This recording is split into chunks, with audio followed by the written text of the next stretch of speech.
Assalomu alaykum aziz do'stlar. Men Shavkat Muhsimov. Bugun biz sizlar bilan Toshkentda kompyuterdan foydalanishni bilmay turib, oyiga qancha topish mumkinligini ko'rib chiqamiz. Bu video ko'pchilik uchun manfaatli bo'lishi uchun albatta like bosing va obuna bo'ling. Toshkentda kompyuterdan foydalanishni bilmasdan turib, oyiga 25 million so'm topish mumkin. Yo'q, men yanglishmadim. 25 million. Lekin bitta narsa evaziga har bir ish uchun 4 ta narsani ko'rib chiqamiz. Birinchi, bir oyda topadigan puli, ikkinchisi jismoniy mehnat qanchalik og'irligi, uchinchisi o'sish imkoniyati va to'rtinchisi shu ish bo'yicha siz bilmagan haqiqat. Bo'rtirish yo'q, yolg'on yo'q, faqat haqiqat. O'zingiz xulosa qilasiz. Bu raqamlarni qayerdan oldim? Birinchisi headhunter.uz. Bu O'zbekistondagi eng yirik ish sayti. Qorovul lavozimining o'ziga hozir 24 ta ochiq vakansiya bor. Ikkinchisi ish bor.uz, OLX mahalla Telegram kanallari. Uchinchisi eng asosiysi, men shu ishlarni qiladigan odamlarga shaxsan telefon qildim va so'radim. Aka, opa, oyiga nechta, qanchaga ishlaysiz, yana nima qilasiz? Va men shu yerdan 3 ta narsani tushundim. Birinchisi, ko'pchilik aytadigan raqamlar yolg'on. Ikkinchisi, eng yuqori maoshlar, siz umuman kutmagan ishlarda. Uchinchisi, eng asosiysi, bu raqam emas, bu ishning sog'liqqa ta'siri. Demak, birinchi kasb farrosh. Maosh 3 milliondan 5 million so'mgacha. Yirik markazlarda 5-6 millionga ham ishlash mumkin. Tajriba rasmiy 1-3 yil, amalda shart emas. Jismoniy mehnat 10 dan 10, maksimal kun bo'yi tik turish, chelakda suv ko'tarish, ximikat va chang. O'sish 10 dan 2, deyarli yo'q. Endi hech kim aytmaydigan haqiqat. Bilasizmi, farroshlarning 70% kim? Bu uy bekalari. Kunduzi bola tarbiyalaydi, uy ishlari, kechqurun 4 soat yoki ertalab. Agar charchab qolmasa, ikkita ishda ishlaydi. Sizningcha, bu ishning eng katta minusi nima? Past maoshmi yoki o'sishning yo'qligi? Kommentariyaga yozing. Mayli, ikkinchi ishga o'tamiz. Endi butunlay boshqa holat. Ikkinchisi qorovul yoki axranlik. Maosh headhunter.uz'dagi haqiqiy maoshlar 2 milliondan 8 million so'mgacha. Premium binolarda, biznes markaz, xalqaro maktab, bularda 8 milliongacha oylik olish mumkin. Ba'zilari dollarda, 500 dollar, ya'ni 6,5 million. Tajribasizlarni ham olishadi, lekin harbiy staj bo'lsa, katta plyus. Jismoniy mehnat 10 dan 4. Kam, ko'p o'tirish, turib yurasiz. O'sish 10 dan 4, pastroq, lekin ilojisi bor. Endi eng qiziq fakt. Bilasizmi, qaysi qorovullar eng ko'p topadi?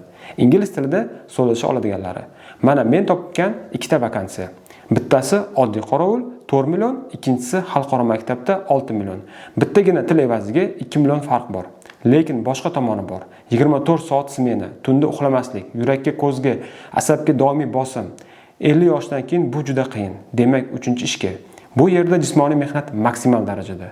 Bu qadoqlovchi yoki sklad xodimi, zavodlarda, omborlarda ishlaydi. Maosh 5 million so'mdan 7-8 million so'mgacha. Tajribasizlarni ham olishadi. O'qitishadi. Jismoniy mehnat 10 dan 10, maksimal. Og'ir qutilar, doimo harakatda, smena 8-12 soat. O'sish 10 dan 4, past lekin ilojisi bor. 5 yil sabr qilsangiz 5 milliondan 13 million so'm oylik bilan operator yoki boshliq lavozimlarigacha chiqish mumkin. Lekin nima bo'lyapti? Ko'pchilik 1-2 oyda ketadi. Chunki birinchi oylar eng og'ir va ular pog'ona haqida bilmaydi. Men yana bir narsani kuzatdim. Bu zavodlarda transport va tushlik bepulga beriladi. Bu oyiga 1-1,5 million so'mga degani. Ya'ni 5 million so'm stavka aslida 6,5 million oylik bo'ladi. Bilasizmi, yana qiziq narsa? Bu zavodlarning aksariyati shahar chetlarida. Sergeli, Bektemir, Yangi Hayot.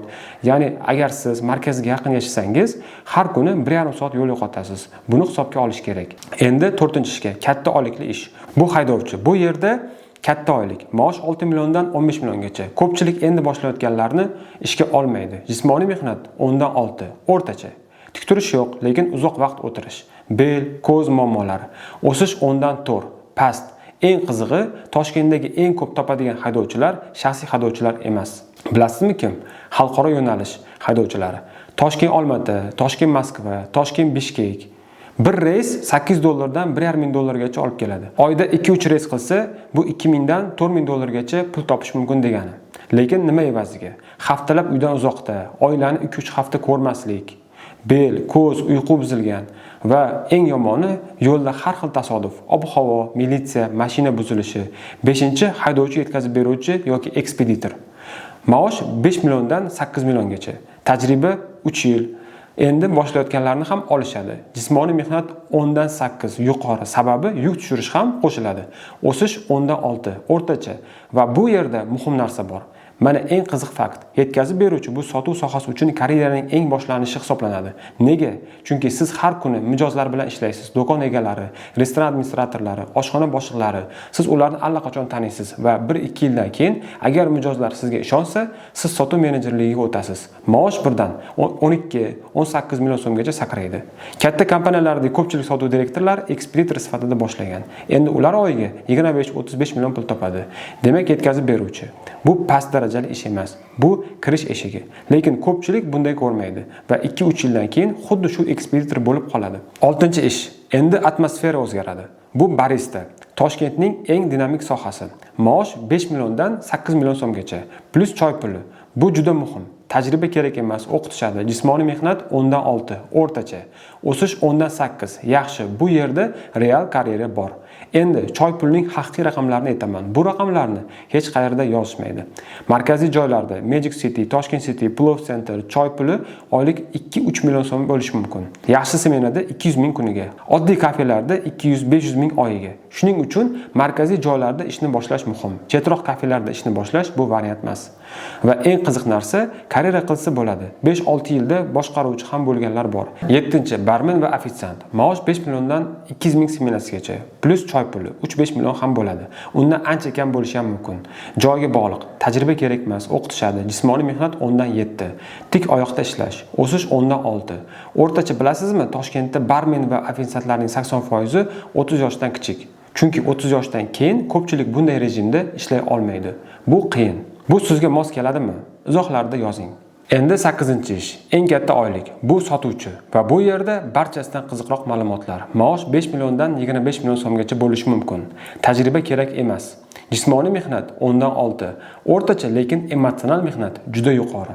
O'sish 10dan 10 maksimal. Bu ro'yxatda yagona shunaqa ish.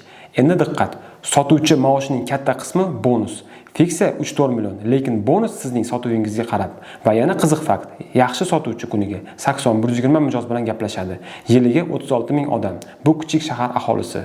Demak, 1 yil sotuvda ishlasangiz, butun shahar bilan suhbatlashib, tajribasiga ega bo'lasiz. Bu tajriba boshqa hech bir ish joyida yo'q. Lekin bu ish hammaga emas. Agar siz introvert bo'lsangiz, har kuni 100 odam bilan gaplashish sizni ezadi. Bu siz uchun emas va bu normal holat. Bu fakt. Va yana bir narsa, maosh oydan oyga o'zgaradi. Eng yaxshi oyda 25 million, eng yomon oyda 4,5 million. Stabil oylik istasangiz, bu qiyin. Sizningcha sotuv bu istedod yoki o'rganish mumkin bo'lgan ko'nikma. Izohda yozing. Endi 9-chi va oxirgi ish, bu kassir. Maosh 4 milliondan 6 milliongacha. Tajriba 1-3 yil, lekin yirik tarmoqlar tajribasizlarni ham o'qitishadi. Jismoniy mehnat 10dan 8, yuqori.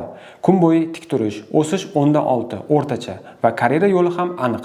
Kassir 8 million, smena boshlig'i 11 million, do'kon administratori 15 million. Sekin ko'tarilib ketsa bo'ladi. Bu sekin, lekin ishonchli yo'l va bu sizga karyera qurish imkonini beradi. Mana 9 ta ish. Birinchi xulosam, kompyutersiz Toshkentda 5-9 million so'm topish. Bu haqiqat. Eng yaxshi sharoitda 12-15 million, sotuvchilikda 25 millionga ham ishlash mumkin. Ikkinchi va eng muhimi, har bir raqam biror narsaning evaziga keladi. Farrosh va qadoqlovchi, maksimal jismoniy mehnat, minimal o'sish. Tana tezroq qaraydi. 10 yildan keyin ham xuddi shu pul. Qorovul va haydovchi, smena katta, sog'liqqa zarba. Yurak, uyqu, bel, barista, barmen, sotuvchi, mehnat o'rtacha, lekin o'sish bor. Bu yerda kelajak ko'rinadi. Kassir turg'un, eng yaxshi rasmiy paket. 3-xulosa, eng muhimi, har bir kishi o'z hayot yo'lini o'zi tanlaydi. Kimdir 5 million bilan baxtli, kimdir 25 millionga intiladi. Ikkalasi ham to'g'ri tanlov. Bu sening yagona yo'ling. Boshqa imkoniyat yo'q deyishlari bu yolg'on. Imkoniyat doim bor. Faqat izlanish kerak. Bu mening birinchi videom va men bu kanalda kompyuter savodxonligi va sun'iy intellekt to'g'risida foydali ma'lumotlarni berib boraman.